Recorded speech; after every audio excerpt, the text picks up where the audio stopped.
Hello students, let's continue our third chapter, Delhi Sultans. In our previous video, we have done administration under the Khaljis and Tughlaqs. We have seen that it is not easy for them to control their garrison towns or control their vast empire. So what type of administration was there under them? So we have seen that large parts of subcontinent remained outside the control of Delhi Sultans. बहुत सारे क्योंकि उनका area ज़्यादा vast था तो some part of their areas were remained outside their control because it is difficult to control the distant provinces like Bengal from Delhi. और फिर क्या क्योंकि उनको कंट्रोल करना इजी नहीं था तो the entire region became independent. जो सदर्न इंडिया था वो वाला area it became independent then. तो इवन कि गंगेटिक प्लान्स में कुछ फॉरेस्टेड एरियाज़ थे, उन एरियाज़ में इवन जो सुल्तान की फोर्स थी वो घुस भी नहीं पाती थी, मतलब आउट ऑफ कंट्रोल. इवन कि समटाइम्स अलाउद्दीन खलजी और मोहम्मद तुगलक ने ट्राई किया to control that area but only for a short duration it was there. Then under Genghis Khan's जो Mongols थे they have attacked to Delhi. Sultan had to face their onslaught, मतलब उनके जो attacks होते थे वो उनको सुल्तान्स को फेस करने पड़ते थे. तो जो मंगोल्स के अटैक थे ये अलाउद्दीन खलजी के टाइम पे शुरू हुए और मोहम्मद तुगलक तक they had to face so many attacks from them. तो this force the two rulers to mobilise a large standing army in Delhi. तो इन अटैक्स की वजह से इन दोनों रूलर्स को दिल्ली में एक बहुत ही बड़ी आर्मी रखनी पड़ी which was challenge for them. तो what the measures they have done to control this situation. तो we have seen that Delhi में जो अटैक उनके शुरू हुए 1299 और 1300 में फ़र्स्ट अटैक, दैन 1302 और 1303 तक उनको सेकंड अटैक उन्होंने किया. तो as a defensive measure Alauddin Khalji को बहुत बड़ी आर्मी वहाँ पे रखनी पड़ी.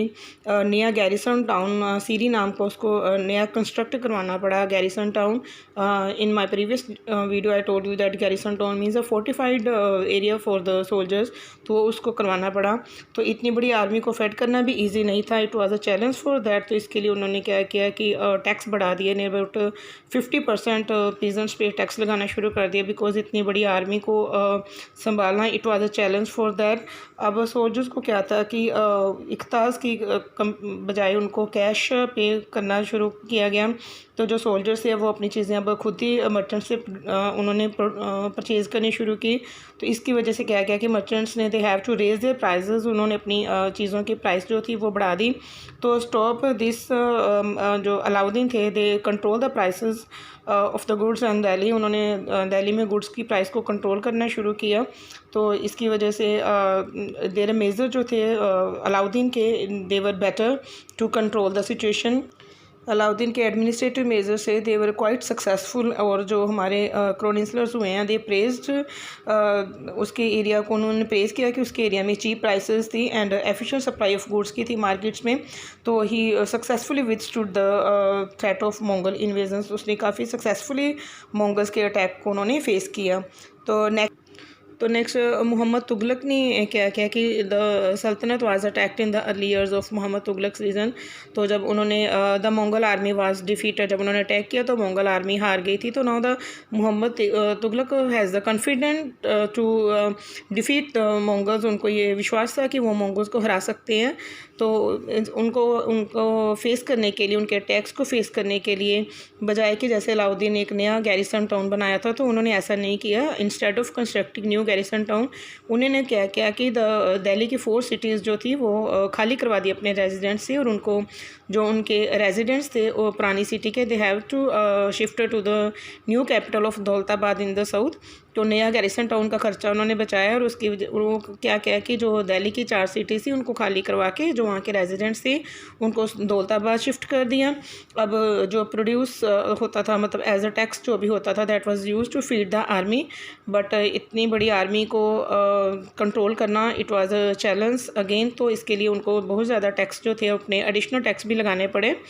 तो मोहम्मद तुगलक ने भी सोल्जर्स को कैश पेमेंट करनी शुरू की, सैलरीज देनी शुरू कर दी, but instead of controlling the prices he used token currency.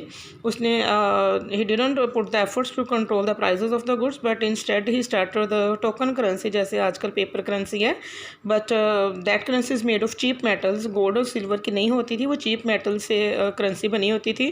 तो people in that area were very smart, तो वो उनको they didn't have any faith on those coins, क्योंकि वो कॉस्टली मेटल्स की नहीं होती थी। तो जो लोग थे उनको विश्वास नहीं था उस करेंसी के ऊपर, तो वो क्या करते थे, they save the gold and silver coins and paid all the taxes to the state with the token currency.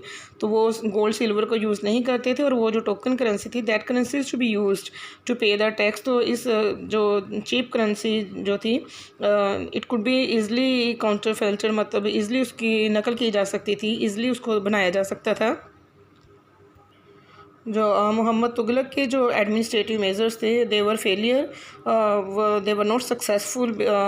जो लोग थे दूसरी जो जिनको शिफ्ट किया गया था, दे वर अगेंस्ट जो उनको शिफ्ट किया गया था, दे वर अगेंस्ट दिस। और ये जो टैक्स इतने ज़्यादा बढ़ गए थे और फेमाइन जो आ गया था, इसकी वजह से एक रेबलन हो गया, विद्रोह होना शुरू हो गया। तो फाइनली ये जो टोकन करेंसी थी, इसको वापस ले लिया गया। बेशक ये जो मोहम्मद तुगलक के जो मेजरमेंट थे वो फेलियर्स थे, but even we should not forget that it is for the first time in the history that किसी ने तो प्लान किया जो मंगोल की टेरिटरीज़ के ऊपर कैप्चर करने के लिए, किसी ने तो हिम्मत की उनके एरिया को उनके एरिया पे कब्ज़ा करने के लिए। तो बेशक उनके जो उन्होंने जो मेजर्स किए थे, उन्होंने उनको फेस करने के लिए मंगोल्स को, वो बेशक फेलियर थे, but we should remember that he was the first sultan who plan to capture Mongol territory. Then next is the सल्तनत in the 15th and 16th century. तो हमने देखा कि तुगलक्स के बाद जो थे सैयद और लोधी डेंसिटीज थे, who have ruled from Delhi and Agra, जिन्होंने वहाँ से रूल करना शुरू किया। दैन जौनपुर, बंगाल, मालवा, गुजरात, राजस्थान और बहुत सारा जो साउथ इंडिया था, दे हैड इंडिपेंडेंट रूलर्स, जिन्होंने जो कि बहुत ही उन्होंने स्टेट्स जो थी बहुत ही फ्लोरिश उन्होंने बनाई अपनी स्टेट्स, और उनकी कैपिटल्स बहुत ही प्रॉस्पेरस थी। We have seen that the emergence of new ruling groups like Afghans and Rajputs. उनके बाद ये अफ़गान्स और Rajputs, they new dynasties were there who ruled there. Some of the states in this period were small but they were powerful and extremely well administered. बेशक वो state छोटी थी but वो बहुत ही पावरफुल और वेल प्लान्ड उनकी एडमिनिस्ट्रेशन होती थी।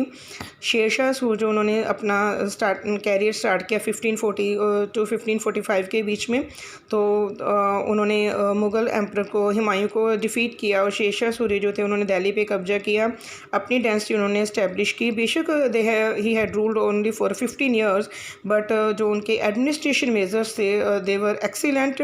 दे have borrowed their elements from Alauddin Khilji, but उन्होंने बेशक अलाउद्दीन खिलजी से मेजरमेंट्स लिए थे, but they made them more efficient. उन्होंने उनको ज़्यादा एफिशिएंट बनाया। जो शेरशाह की एडमिनिस्ट्रेशन थी, it was a model that was followed by our great emperor Akbar. Akbar ने शेरशाह जी की एडमिनिस्ट्रेशन को फॉलो किया। तो ये था हमारे दिल्ली सुल्तान्स के बारे में। I hope you understand the chapter and try to learn the chapter side by side. Thank you, have a good day.